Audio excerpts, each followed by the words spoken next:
Okay, so I'm going to take you through a quick game of Quadaptation. Here's our commanders, guardians, spies, masters, rangers. The same thing over here with the white pieces. Here's what captain looks like, square, diamond, and we got the same square, diamond, square, diamond, square, diamond. So these gray shaded areas are shift blocks. These are the directional arrows, which tell you which way the scouts and commanders move. So they stay on these left and right or up and down arrows until they are next to an adjacent shade block, the shift block, where they can move in. So just demonstrate, if I was here, be first move. Second move, I could continue going left or right, or I can move into here, and that'll be that turn. That's how the directional arrows and shift blocks work. Now just to demonstrate how the captains work real quick. So we have the square captain here. That means he moves in a manner connected by sides to squares. So 1, 2, because the captain has 2 moves, he can move 2 spaces per turn, 1 or 2 spaces. So for his first move, he moved out 1, 2, in any combination of side to side. That's his first move. So for his second move for this turn, he could go 1, 2. Same thing with the diamond. If this were white's next turn, could go in any way connected by points. So 1, 2, 1, 2. And that's your first and second moves for that turn using the diamond captain. Okay, so that explains pretty much how captains and scouts move.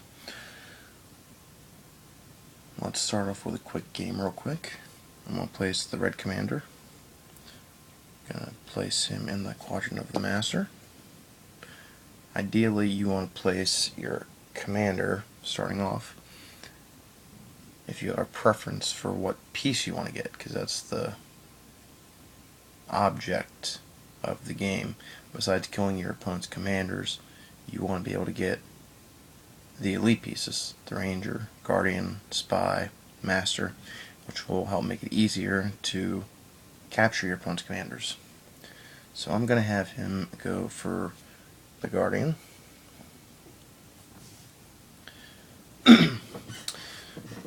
So red's going to go first, red being the more inexperienced player. That way they can have the preference of where they would like to start off. So to start things off, I'm going to set up protecting my commander for when he moves to this command block. So I'm going to send some reinforcements over. 1, 2. Now, white's going to be able to see what I'm doing, so he needs to block me off by basically doing the same thing.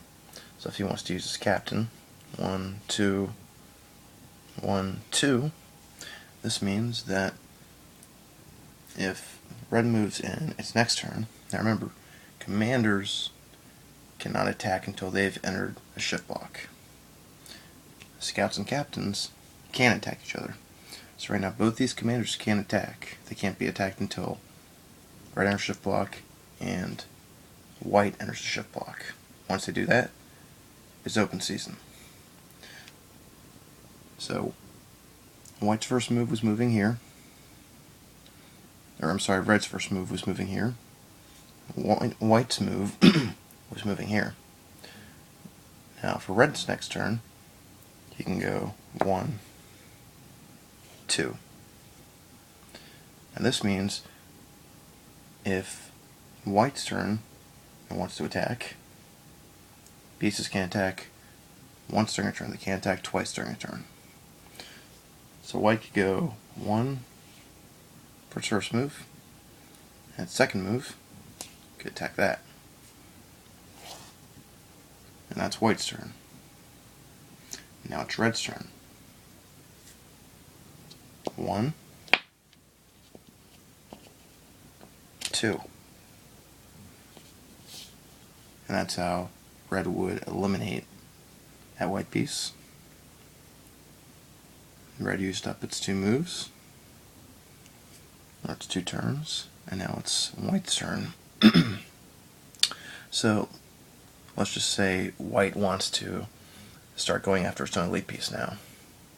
So go 1, and it's going to want to deter red down here from going after the master.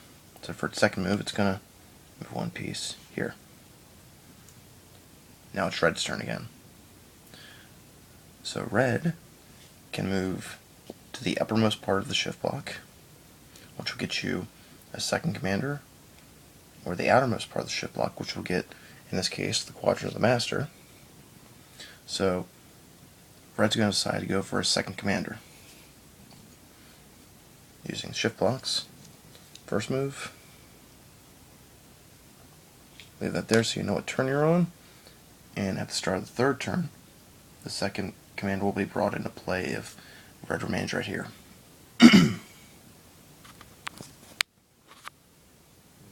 Well, let's see, that was red's first move, so it still has 1 move left. Red's going to decide up here that it sees what white is doing, and it's going to block it off a little bit. So 1, 2. This way, red's doing to white what white did earlier down here. It's trying to block off your opponent so that it's making it more difficult to get the elite piece. Now, white's still immune because it hasn't entered the shift block yet, or the command block. So right now, there's just a lot of posturing going on, which means white's going to want to reinforce its position. So it's white's turn. It has 2 moves, 2 turns, or I'm sorry, 2 moves per turn. So for its first move, it's going to use the diamond captain. It's going to go 1, 2, and it's going to move this guy, just a regular scout, 1 move. Now it's red's turn. This is red's second turn being on the space, so take your turn counter, second turn, and red still hasn't moved yet, so you gotta do something about the scout, or else the scout's going to attack that commander. So the most logical thing would be for red to reinforce its position from somewhere over here. So red can use its diamond captain, which has 2 moves per turn. So 1, 2, and what would be the best second move for red to do? Probably, since I'm playing both sides, I'm going to use red and move another piece towards white so that it's make it a little more difficult on it. There's that. Okay, now it's white's turn. Let's move white into the command block. So we're going to do the same thing with white. Take a turn counter. Start the count. First turn. And white still has not moved. So actually white did move once. And now that white has entered this command block, its commander can be attacked. So if white stays here, it can be attacked by this square captain. So it is probably going to want to use the diamond captain. 1, 2. Now, that's one possible move that white could do. But if white stays here, the square captain can go 1, 2 for its first move and take out that captain. But since pieces can't attack twice during a turn, it wouldn't be able to attack this commander for its second move. It would have to retreat again. So let's move this captain back, because it's not really logical to sacrifice just yet. And let's just move this other scout up here, provide lower reinforcement. And now it's Red's turn. So let's see, it is Red's turn, so this commander's been on this square of the command block for 3 turns. Turn count's brought to 3. Reset it. Oops. Sorry. And we get to bring Red's second commander into play, which would happen right here, in this portion of the center block. And now Red has 2 commanders in play. Still hasn't made any of its moves. So, since I'm Red, let's see if I can take out White's commander. Can this captain reach it? 1, 2, 1, 2. Yes.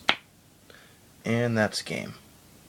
So that gives you a very quick scenario of how the pieces move and the mechanics involved in spawning elite pieces or commanders when they're brought into play.